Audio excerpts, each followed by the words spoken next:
एक तरफ आज देश के युवाओं के हाथ में इतिहास की सबसे शक्तिशाली तकनीक है, तो दूसरी तरफ मन में इतिहास की सबसे बड़ी अनिश्चितताओं में से एक है। कहीं ये टेक्नोलॉजी मेरी जगह तो नहीं ले लेगी। एआई के पास थिंकिंग है, लेकिन क्रिटिकल थिंकिंग नहीं। एआई के पास स्किल्स है, लेकिन सॉफ्ट स्किल्स नहीं। एआई के पास सब कुछ है, लेकिन जिम्मेदारी, विवेक, कल्पनाएं, संवेदनाएं और अनुभव के मामले में वो इंसानों से हमेशा पीछे रहेगा।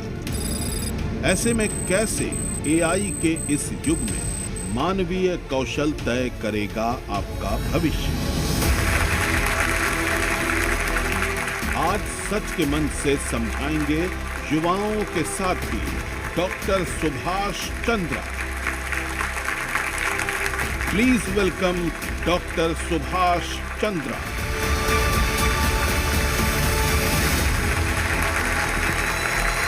नमस्कार, थैंक यू, नमस्कार या कहूँ Ram Ram.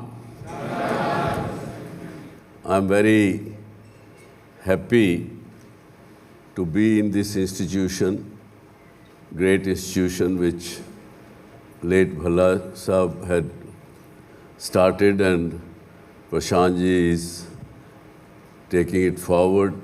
Great faculty you have and you're lucky to get your education from such a great institution. People say that these are the years for the students to shape their future, to shape their lives. हालांकि मैं थोड़ा सा ऊंचा खड़ा हूँ आपसे, लेकिन कुछ डिस्क्लेमर देना चाहूँगा अपने बारे में। मैं कोई आपके जितना पढ़ा लिखा नहीं हूँ, 10वीं क्लास पास हूँ, हरियाणा से ही हूँ। हरियाणा राजस्थान में एक बिजनेसेस में एक छोटी प्रैक्टिसेस पुराने टाइम से एक ट्रेडिशनल बिजनेस हाउसेस करते थे। इस साल हमारे ग्रुप का बिज़नेस का 100 वर्ष हमने पूरे किए। तो कुछ वर्ष पहले मेरे पिताजी ने, हिसार रहते थे वो, मैं दिल्ली मुंबई, तो एक बार उनसे मिलने गया था। तो उन्होंने मेरे से पूछा कि हमारे यहाँ सिस्टम है, एक प्रैक्टिस है कि दसोंद निकालते हैं, मतलब प्रॉफिट जितना भी हो उसका 10% should be given for good causes, should be donated, should be spent into good cause. दो आजकल तो गवर्नमेंट ऑफ इंडिया ने वो 2% का CSR का रूल बना दिया। पहले हमारे अपने रूल ही थे, 10% of the profit we use to give. तो उन्होंने मुझे पूछा कि आप कर रहे हो अभी कि नहीं, और आपकी अगली जनरेशन कर रही है या नहीं। मैं कहा जी कर रही है अभी, तो उससे आगे की जनरेशन पता नहीं करेगी कि नहीं करेगी। After a couple of minutes he said, what about your experience which you have gained? वो भी तो आपका प्रॉफिट है, आपने जीवन में बिजनेस करते हुए बहुत कुछ सीखा है, उसको बांटा कि नहीं, उसका भी तो 10% बांटो। So that set me thinking। उसके 2 साल बाद कहीं मैं एक टेड टॉक के लिए गया था, तो वहाँ पे मुझे ख्याल आया कि may be I should share my experiences. That's the reason this show has been started. I will share my experiences with you and you should share your knowledge with me. कि मेरा भी selfish reason है, मैं भी आपसे कुछ सीखना चाहता हूँ, और वो होगा तभी अगर हम आज जितनी देर भी साथ में रहें, इंटरेक्ट करें। आप भी ज़्यादा सवाल पूछें मेरे से, मैं भी आपसे सवाल पूछूंगा। इस तरह से हम एक दूसरे से कुछ सीखेंगे।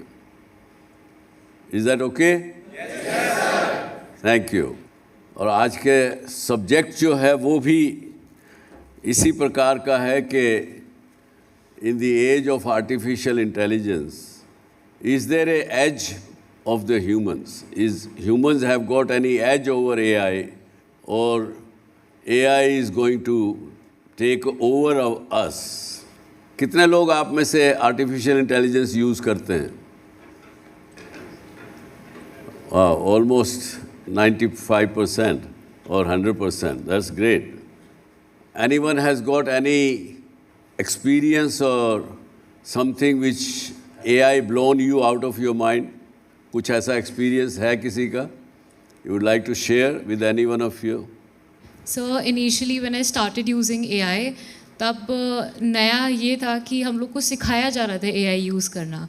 तब था कि हमने वीडियो क्रिएट करने की कोशिश करी थी, बस प्रॉम्प्ट देकर, कोई इमेज शेयर नहीं करी थी, कुछ भी नहीं करा था. एंड एक प्रॉपर मुझे वीडियो मिल गया, a women eating chole bhature properly.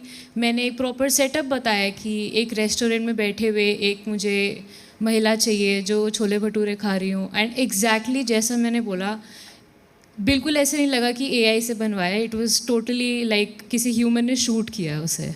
Wonderful. मुझे लगता है कि वो जो वुमेन आपने रेस्टोरेंट में छोले भटूरे खाते हुए बनाई AI से, could you put emotions in that women's face and everything? Probably was doubtful. At least our experience in Z so far is that we are not able to put emotions and facial expression through the AI. Any other person experience anything else? Sir नमस्कार, मेरा नाम निर्माण कपूर है. Sir मैं कल एक OTT platform है उस पर महाभारत देख रहा था. सर पहले क्या होता था कि महाभारत जैसी कोई चीज़ शूट होने में 1 साल या 2 साल लग जाते थे, काफ़ी खर्चा होता था, प्रोडक्शन होता था. सर कल मैंने देखा कि उसके डिस्क्लेमर में स्टार्टिंग में शो हो रहा था कि it's completely made by AI. Sir वो ऐसा लग रहा था कि जो ह्यूमंस उसमें जो शो हो रहे हैं वो कम्प्लीटली असली हैं, रियल हैं, उनके एक्सप्रेशन जैसे वो बोल रहे थे. तो सर मुझे लगता है कि ये काफ़ी कॉस्ट इफ़ेक्टिव है, काफ़ी सर टाइम सेविंग भी है. तो सर मुझे काफ़ी आई वॉज रियली, आज आपने बोला blown, I was really shock to see that. Yes. Wonderful. Anyone else want to share your experiences? Hello sir, my name is Tanishk Pondir and I am a second year student of BTech. जब मैंने पहले से AI शुरू करा था तब सिर्फ AI सिर्फ इमेज जनरेट करता था, वो भी बहुत टाइम लगा के. बट जैसे जैसे मैं कॉलेज में आया, टाइम बढ़ा, 1-2 साल के अंदर AI अब फुल वीडियो जनरेट कर सकता है, वो भी short period of time. So अभी मैं वरीड हूँ about the fingerprints and face expression. अभी AI नहीं सीख पा रहा, but after some year 5 and 10 years AI हमारे फिंगरप्रिंट्स, फेस एक्सप्रेशन, वॉइस तो हमारी कॉपी कर ही सकता है. तो सर सिक्योरिटी पर्सपेक्टिव से जिसको AI नहीं आता उसका तो बहुत बुरा होगा आगे जाने में. छोटे छोटे स्टूडेंट जिनको नॉलेज नहीं होती, टीनेजर, वो ब्लैकमेल के लिए गुस्से में एक दूसरे की गलत वीडियो भी बनाते. Very good.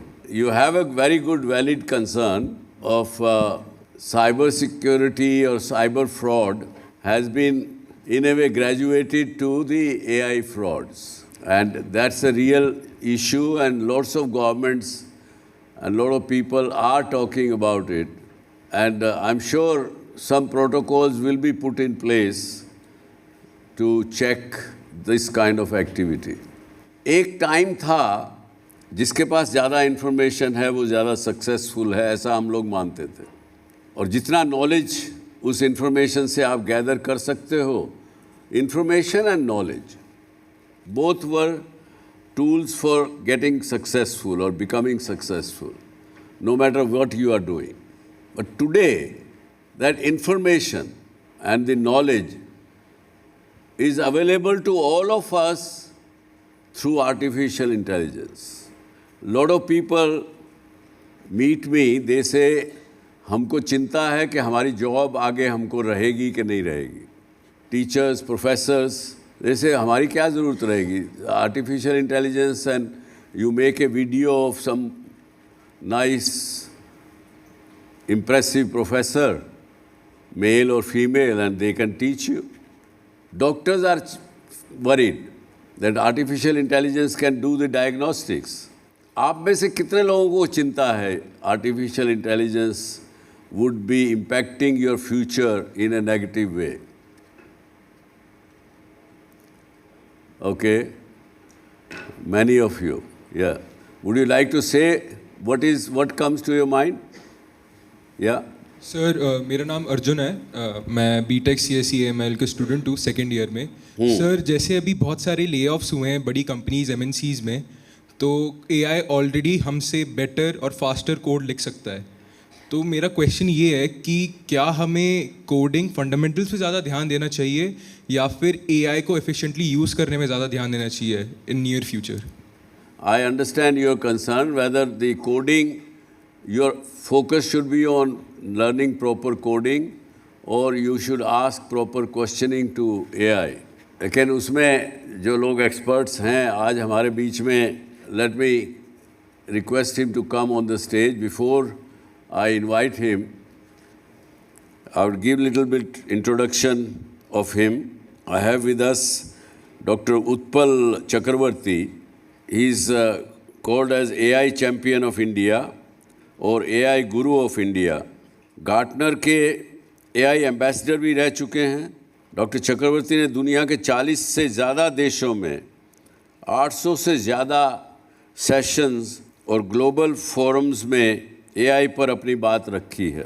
वो यूनाइटेड नेशंस के AI फॉर गुड इनिशिएटिव्स के साथ भी जुड़े हुए हैं और G20 इंडिया समिट में भी गेस्ट स्पीकर रहे हैं। एक पर्टिकुलर बैंक के हेड ऑफ AI की जिम्मेदारी भी संभाल चुके डॉक्टर चक्रवर्ती आज घाना के फाउंडर एंड चीफ साइंटिस्ट हैं और AI को आम लोगों, उद्योग और समाज के लिए उपयोगी बनाने की दिशा में काम कर रहे हैं। लोगों को AI को लेकर एकजुट करने का काम भी कर रहे हैं। So I would request, please welcome by clapping hand Dr. Chakravarti on the stage.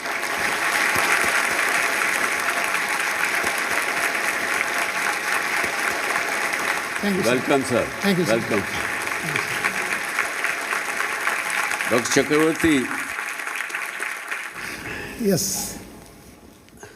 so as you have heard some students' concerns, आप AI को लेकर लोगों को अवेयर करते हैं, उनकी क्रिमिनल एक्टिविटी के बारे में भी बताते हैं, लोगों को कैसे ठगा जा रहा है, धोखा हो रहा है, किस तरह से सतर्क रहना चाहिए।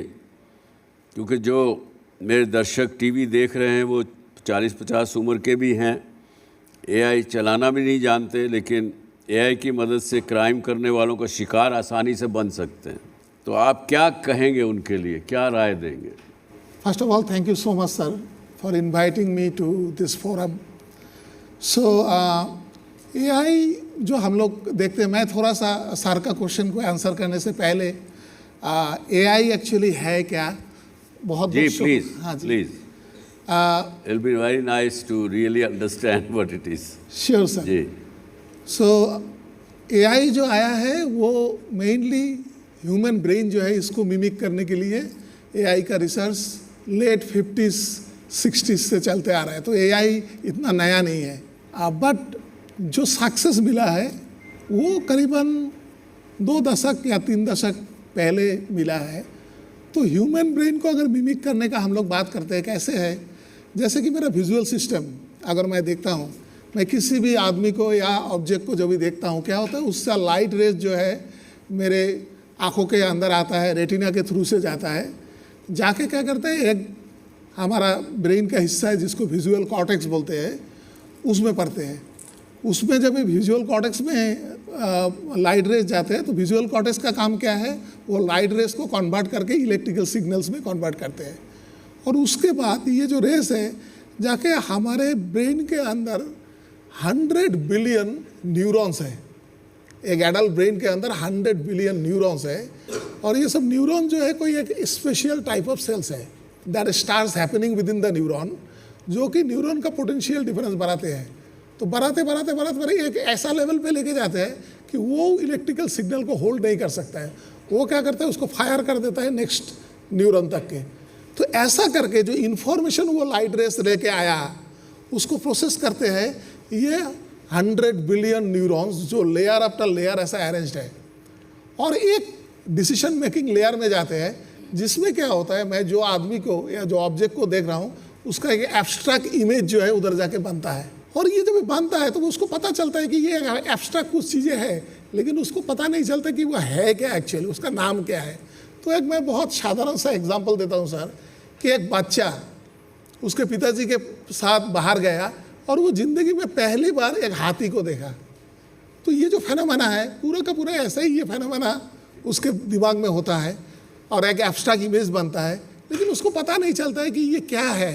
तो वो पूछता है उसका फादर को कि फादर ये क्या है, तो वो बोलता है कि ये हाथी है। The moment his father says this is an elephant, that abstract image is tagged as an elephant in his brain and that remains in his brain for his life, and this is called medical science में neuroplasticity. Neuroplasticity के बारे में हम लोग सब लोग जानते हैं। तो ऐसे ही हम लोग जो भी चीज़ मेमोराइज करते हैं या अंडरस्टैंड करते हैं या प्रोसेस करते हैं, यही फेनोमेना होता है जो मैं विजुअल सिस्टम का बात किया। तो सेम चीज़ हमारा हियरिंग सिस्टम बाकी जितना भी है ये ऐसे करता है। तो यही जो है ना सर, यही चीज़ को हम लोग सेमीकंडक्टर में लेके आने का कोशिश कर रहे हैं, and which is nothing but artificial neural network, और इसी को आर्टिफिशियल इंटेलिजेंस बोलते हैं। तो आर्टिफिशियल इंटेलिजेंस बोल के साइंस में एक्चुअली कोई टर्मिनोलॉजी है नहीं, it's actually artificial neuro science. तो सर अभी आपका सेकंड क्वेश्चन पे मैं जाऊंगा कि जो कॉन्सर्न्स है, जैसे कि जॉब्स का किसी को कॉन्सर्न है या किसी को कॉन्सर्न है कि बहुत फ्रॉडुलेंट एक्टिविटी हो रहा है, क्योंकि आजकल जो डीप फेक्स बन रहा है इसमें, तो जॉब के लिए तो मैं ये बोलूँगा कि हम लोग अगर इंडस्ट्रियल रिवोल्यूशन 1, 2, 3, अभी तो हम लोग 4 में हैं, तो ये देखें इंडस्ट्रियल रिवोल्यूशन 1 में हमारा स्टीम इंजन आया, 2 में इलेक्ट्रिकल इंजन आया। तो हर एक बार जितना भी एक्सपर्ट्स है उन लोगों ने यही बोला कि बहुत ज़्यादा जॉब डिस्प्लेसमेंट होगा, जॉब तो रहेगा ही नहीं, लेकिन हर एक बार वो लोग रॉन्ग साबित हुआ। तो सर यही तो अगर आप इन स्टूडेंट्स को क्या कहेंगे, या जो लोग घर बैठे देख रहे हैं क्या कहेंगे? आर्टिफिशियल इंटेलिजेंस की स्टडी कर लो, समझ लो, पूरा कर लो, उसके बाद क्या आपको कोई कम्युनिकेशन स्किल नहीं चाहिए, कोई सॉफ्ट स्किल्स नहीं चाहिए, क्या कोई क्रिटिकल थिंकिंग नहीं चाहिए? क्या करेगा एआई? आप जो ये सब चीज़ें नहीं चाहिए क्या इंसान को? ये सब चीज़ें चाहिए सर, चाहिए सर, ये चाहिए। हाँ तो अगर ये सिर्फ चाहिए तब तो फिर हमें कोई डर नहीं होना चाहिए कि हमारी जॉब नहीं रहेगी या हमें। बिल्कुल नहीं सर, जॉब रही, ह्यूमन को रिप्लेस करने का जो ये है वो कोई भी टेक्नोलॉजी अभी तक का आया नहीं, और भविष्य में भी क्या आएगा हम लोगों को पता नहीं। तो ऐसा कोई डर नहीं है। लेकिन एक बात मैं बोलना चाहता हूँ कि आपका जो 4 साल का डिग्री या 6 साल का डिग्री, ये आपको लाइफ लॉन्ग एम्प्लॉयमेंट नहीं दे पाएगा। ओके, आपको अगर लाइफ लॉन्ग इंडस्ट्री के लिए अगर रेलेवेंट रहना है तो आपको लाइफ लॉन्ग लर्निंग करना पड़ेगा, ये बहुत ज़रूरी चीज़ है। तो लाइफ लॉन्ग लर्निंग किस चीज़ को कहते हैं आप? अभी सर देखिए, जैसे कि एआई का टेक्नोलॉजी का है जो नया नया आ रहा है, हर एक 3 महीने 6 महीने में चेंज होते जा रहा है। अगर कोई स्टूडेंट अगर सोचे या प्रोफेशनल अगर सोचे कि नहीं मैंने तो सीख लिया, ये मशीन लर्निंग का ये सीख लिया और मेरा हो गया, नहीं, तो कल को कोई नया मॉडल आया। आज ट्रांसफॉर्मर मॉडल जो है, ट्रांसफॉर्मर न्यूरल नेटवर्क आप लोग सब जानते हैं, जो कि hard of chat GPT, Gemini and all those things. Tomorrow probably some new neural networks will come. At that point of time you will have to learn that. आप ये नहीं बोल सकते मैं तो ये सीख लिया, मैं तो ये जानता हूँ, ऐसा तो ये बहुत ही इवॉल्विंग, जानने की जरूरत नहीं है, वैसा नहीं होना चाहिए। है सर। लेकिन यहाँ के स्टूडेंट्स शायद शार्प हैं, अच्छे हैं। आज एआई जैसे उन स्टूडेंट ने बताया कि कोडिंग कर सकता है, कोई ऐसे लिख सकता है, कोई मैथमेटिक्स का पेपर है वो उसको इमीडिएटली सॉल्व कर सकता है, ये सब कर सकता है। तो क्या हमारा जो एजुकेशन सिस्टम है वो बंद कमरे में 3 घंटे के लिए एग्ज़ाम लिया जा रहा है, सब कुछ किया जा रहा है, उसका क्या औचित्य रह गया? स्टूडेंट्स का असेसमेंट का नया मॉडल नहीं बनना चाहिए क्या? जरूर सर, बनना चाहिए, जरूर बनना चाहिए, क्योंकि ये जो मॉडल है कि पूरा साल पढ़ के जाके एक एग्ज़ाम दो और उसके बाद उसको वही 3 घंटा के अंदर या जो भी है उसको। देखो मैं आपके लिए काम कर रहा हूँ ताकि आपको एग्ज़ाम नहीं देना पड़े। तो Will you like it?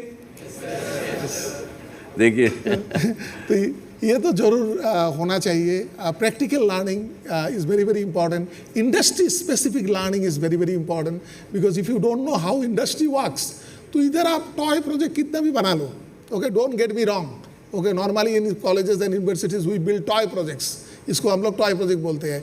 तो ये कितना भी बना लो, अब जब इंडस्ट्री का आदमी आएगा रिक्रूटमेंट करने के लिए और वो जो आएगा उसके साथ आपका वेब लाइन मैच नहीं होगा, क्योंकि वो तो इंडस्ट्री स्पेसिफिक बातें करेगा। उसका जो इकोसिस्टम है, जैसे कि बैंकिंग में है, आपको जानना चाहिए कि बैंकिंग का क्या क्या सिस्टम है, core banking system, loan management system, credit card management system, इसके बारे में अगर कुछ भी मालूम नहीं है और आप एक कुछ प्रोजेक्ट बना के उनको दिखाए, वो प्रोजेक्ट जाके कैसे इंट्रीगेट होगा वो अगर मालूम नहीं है तो वो सेंस नहीं बनेगा।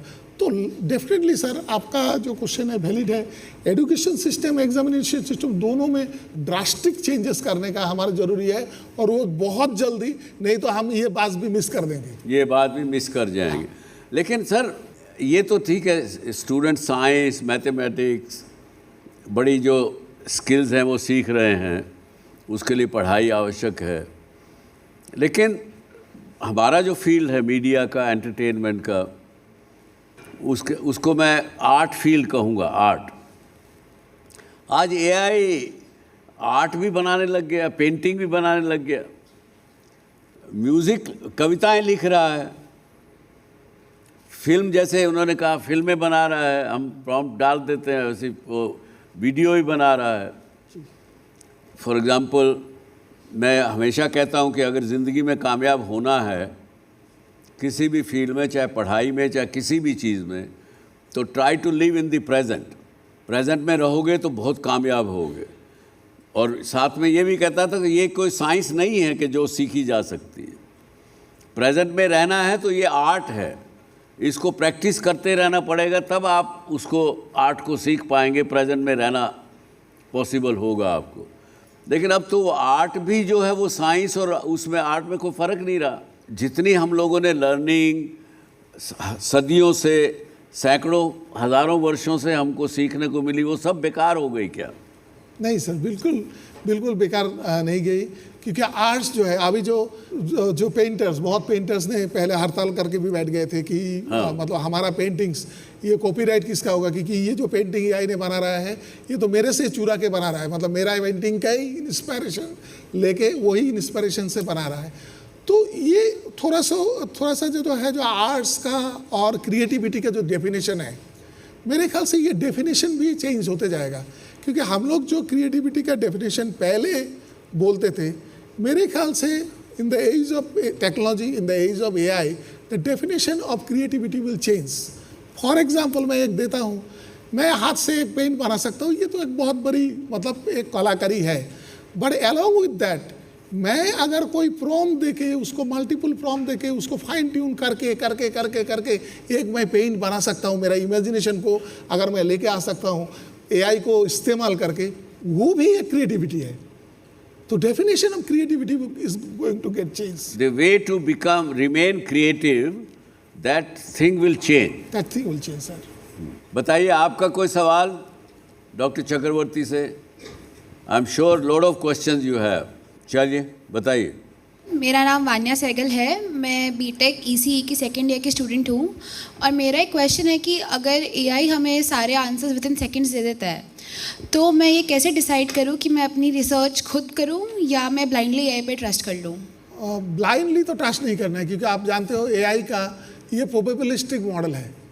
प्रोबेबिलिस्टिक मॉडल का हेलुसिनेशन जो है, ये एक इंट्रिंसिक प्रॉपर्टी है, क्योंकि एआई कभी भी 100% करेक्ट हो ही नहीं सकता, क्योंकि the technology, base of the technology is probabilistic, it's not a deterministic technology, based on probability. या तो इसीलिए आपको 100% तो कभी भी ट्रस्ट नहीं करना है। तो आपको इतना इंश्योर करना है कि फैक्ट्स चेक जो होता है, और वो भी एआई कर सकता है। आप जो भी कभी रिसर्च कर रहे हो, रिसर्च का जो फैक्ट्स आप लेके आया, चाहे वो कोई स्टैटिस्टिक्स हो या चाहे कोई आप स्टेटमेंट ऐसा कुछ लेके आया, you should definitely do the fact checks. Fact checks. Yes. Greetings, sir. I'm Gaurisha, a student of second year BTech Biotechnology. So we know AI will eventually out-communicate us, out-solve us at every level. We know that AI can solve complex problems in seconds. So what is there left which is uniquely humans, which we can say that it ours? If we say critical thinking, then people like me, the students, we depend on ChatGPT for simple things. We made our simple decision depending on it. So are we really the master of this tool, or we are just training for the irrelevance? Like, are we really evolving or just retiring? Thank you. Very good question. Very good question. Sir ये question का मैं कुछ हद तक के answer देता हूँ, बाकी आपका भी हेल्प चाहिए इसको आंसर करने के लिए। तो पहला तो ये है, एआई का जो इंटेलिजेंस है इट्स अ कॉम्बाइंड इंटेलिजेंस। मतलब हम सब लोगों का जो इंटेलिजेंस है, यही इंटेलिजेंस को एआई को दिया गया है, और एआई अभी वही इसलिए ऐसा इंटेलिजेंट हो गया कि एक आदमी के साथ अगर हम लोग कंपेयर करेंगे तो कुछ कुछ क्षेत्र में डेफिनेटली वो हमसे ज़्यादा एडवांस है, ज़्यादा फास्ट काम कर सकते हैं, ये कर सकते हैं। Because you know how the AI models are trained. Okay, so a model like GPT has been trained with all the Wikipedia articles, all the research papers, all the books that are openly published, all the social media communications that we do, okay, all the interactions that probably we have done in some internet platform. तो ये पूरा का पूरा data से उसको train किया गया है। इसीलिए एक एआई को, जनरल पर्पज जो एआई है, जीपीटी जैसा मॉडल, उसको क्या physics, chemistry, mathematics, biology, social science सब कुछ चीज़ें पता है, एंड उसको प्रोसेसिंग कैपेबिलिटी बहुत ज़्यादा है, तो ये बहुत जल्दी प्रोसेस करके आपको इन्फॉर्मेशन दे पाता है। But now where from this information came? It cannot came out of the blue. कोई तो ऐसे ही इंटेलिजेंस नहीं आ गया ना, उसका न्यूरल नेटवर्क में जो इन्फॉर्मेशन प्रोसेस किया, ये आपका, मेरा, हम लोगों का ही इन्फॉर्मेशन है, हम लोगों का ही लिखा हुआ आर्टिकल, रिसर्च पेपर है, उससे आया है। आपने पूछा कि हम जल्दी से उसको सवाल पूछते हैं और जो कुछ चाहिए वहीं से पूछ लेते हैं, तो हमारी कहाँ ज़रूरत रही? बड़ा सीधा सा इसका जवाब है। एक छोटा सा एग्जांपल, उदाहरण देता हूँ मैं आपको। जब आप दुनिया भर के अपने फ्रेंड्स के 100-200 के फ़ोन नंबर याद रखते होंगे, आज आपको कोई फ़ोन नंबर याद रहता है क्या?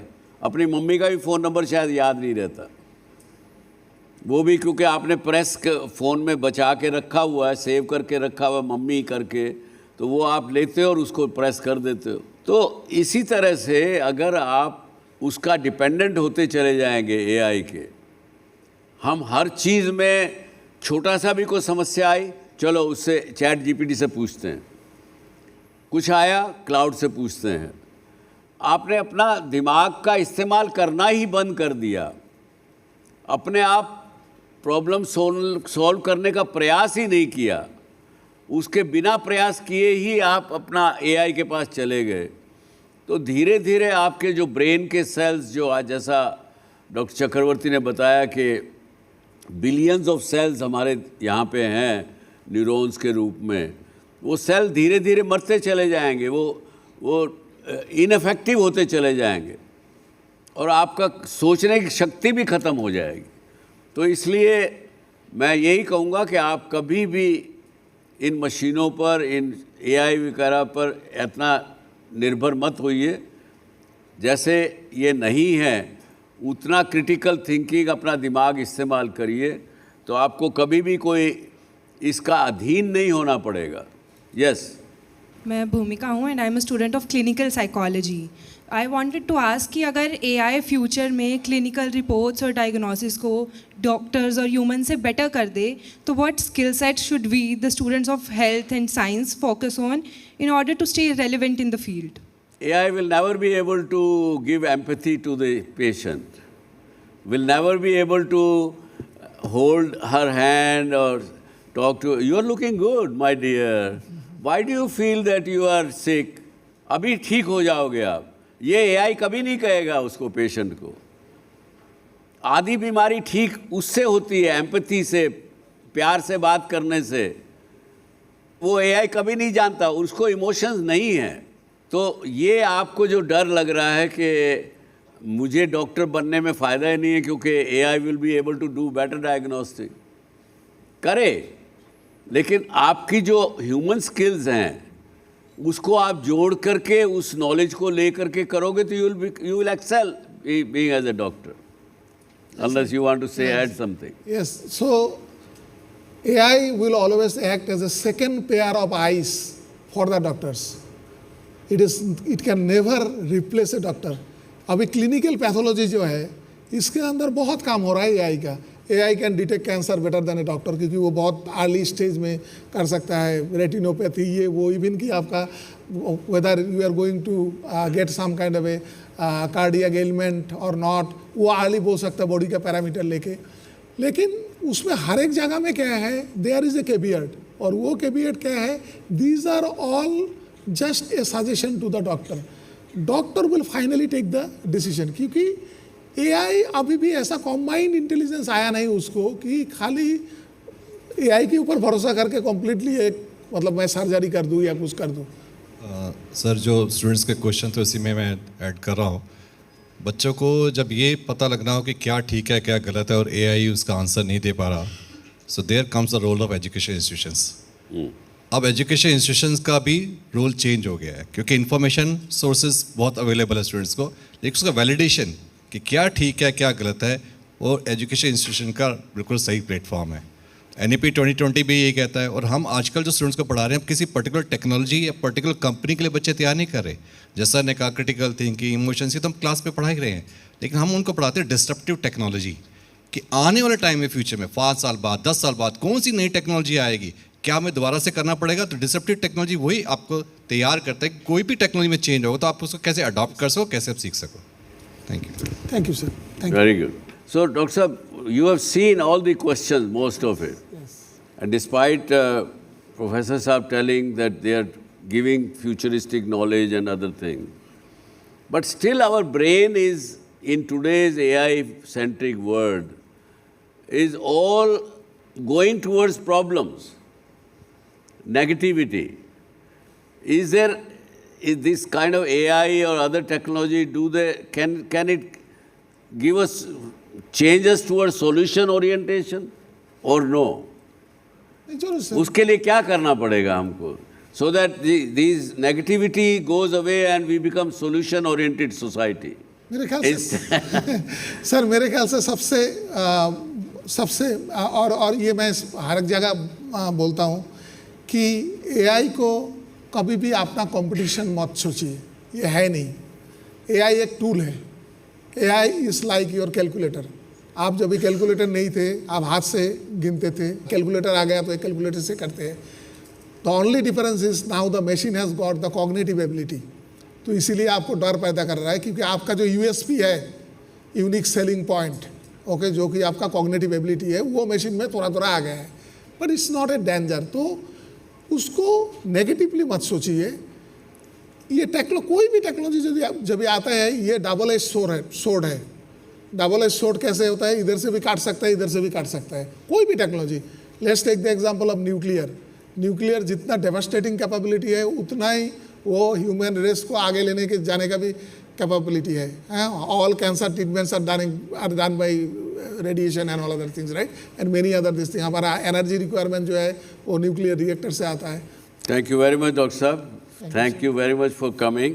As what we have understood from Dr. Chakravarti is that as we were in the past, we were worried about digital divide.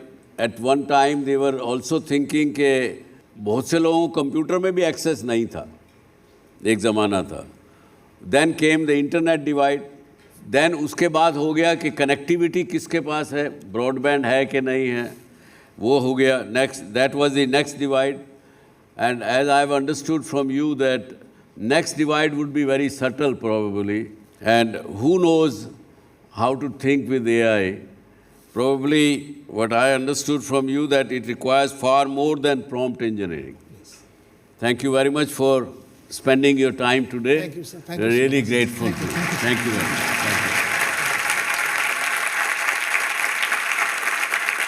इतनी सब बातें सुनी हमने की एक दूसरे के साथ. What would be the new career formula for all of us? Have you understood? Anybody want to say? Yes?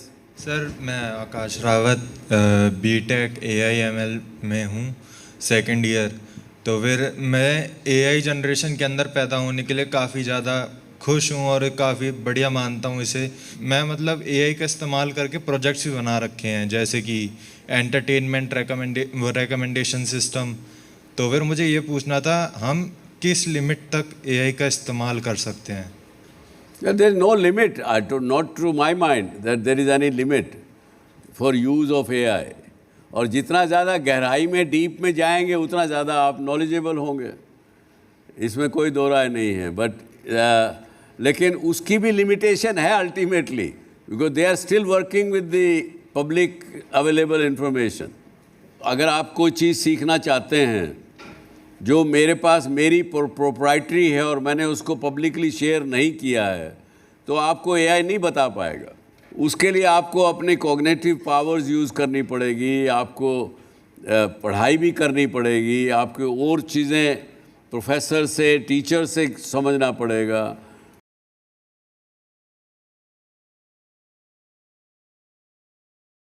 आपको कहीं ना कहीं अध्यात्म का भी साथ लेना पड़ेगा. ये आज का विषय नहीं है, लेकिन किसी वक्त आप मेरा एक दूसरा एक शो है जिसमें ये चीज़ अध्यात्म का आज के युग में क्या रोल रहेगा in the technology driven world which we are facing. There will be big role we will have. I have a question from you, sir. Okay. My name is Pari Tiwari. I am a master's in media and communication student. So, because you two are in the media line, how are we handling the media? How are we handling the coming of AI? Because as we see, they are now AI anchors on news channels and, for writing blogs and all of that. So, how are we using that for our benefit, or is it a challenge for us? मुझे एक छोटी सी बात याद आ रही है, एक किस्सा छोटा याद आ रहा है. आपको शायद आपका जवाब उसमें मिल जाए. मैं नरसिम्हा राव जी से मिलने के लिए गया जब वो प्रधानमंत्री नहीं रहे, प्रधानमंत्री कुर्सी से उतर गए थे. तो उनके मैं लॉन में बैठा हुआ था, वो भी बैठे हुए थे, हम 2-3 लोग बैठे बातचीत कर रहे थे. तो हम लोग जाने की तैयारी में ही थे, उठ के जाने की तैयारी में थे कि तब लाइट चली गई. उन दिनों में लाइट बहुत जाती थी दिल्ली में, खास करके लाइट चली गई. बैठे रहे हम लोग, 2-4-5 मिनट में लाइट आई तो हम लोग खड़े हो गए. नरसिम्हा राव जी बैठे रहे. हमने देखा उनकी तरफ कि आप उठ नहीं रहे हैं. कहा नहीं, पूछा नहीं, लेकिन आंखों में ऐसा हुआ कि आप उठ नहीं रहे. बोला नहीं, मैं देखना चाहता हूँ कि लाइट वापस जाती है कि रहती है. 2 मिनट बाद वो लाइट फिर चली गई. तो वो जो उनकी जो बुद्धिमत्ता थी, जो उन्होंने सारा सिलसिला देख के समझा था कि लाइट बहुत जाती है, जल्दबाजी मत करो, 2 मिनट देखो, तसल्ली से समझो, लाइट बराबर रहेगी तो उड़ जाएंगे. तो यही बात हम एटलीस्ट हम कर रहे हैं. एआई है, उसका इस्तेमाल करना है, समझना है, सीखना है, जल्दबाजी में नहीं करेंगे. तो मैं आगे चलता हूँ कि winning formula for the AI economy is looking different. कल का दिन जो था, yesterday degree plus technical expertise, that was equal to employability. Today is technical expertise plus AI literacy is employability. आने वाले समय में जो हम समझते हैं, AI literacy plus domain knowledge plus critical thinking plus creativity and communication skills and your critical judgmental powers, they will give you exceptional value. People having with these kind of things will be more in demand, short in supply, hence more valuable. That is going to be your future, I would guess, and advise you all. Machines do provide intelligence at scales, but human provides meaning, judgment and purpose. Be happy, be good, don't be scared. क्योंकि किसी भी चीज़ से अगर आप डरेंगे जीवन में, तो वो डर बहुत जल्दी कैचअप कर लेता है. डर बड़ा मल्टीप्लाई करता है. If you trust your self, believe your self, whether it is AI or tomorrow it is something else, don't be scared of it. I have a tablet to give to the best question. The girl there, Gorisha, I like that question. Can you please come here?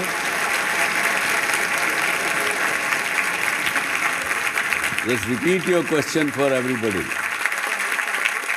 My question was that if AI will eventually outsmart us, outsolve us at every level, then what is uniquely left for humans? And if we say it is our critical thinking, then we depend on AI for everything, every small decisions. So what are we training for? Are we really mastering the AI, or are we training for the irrelevance? Thank you. Very good. That's a good question. Thank you. Enjoy yourself. Jai Hind. Thank you.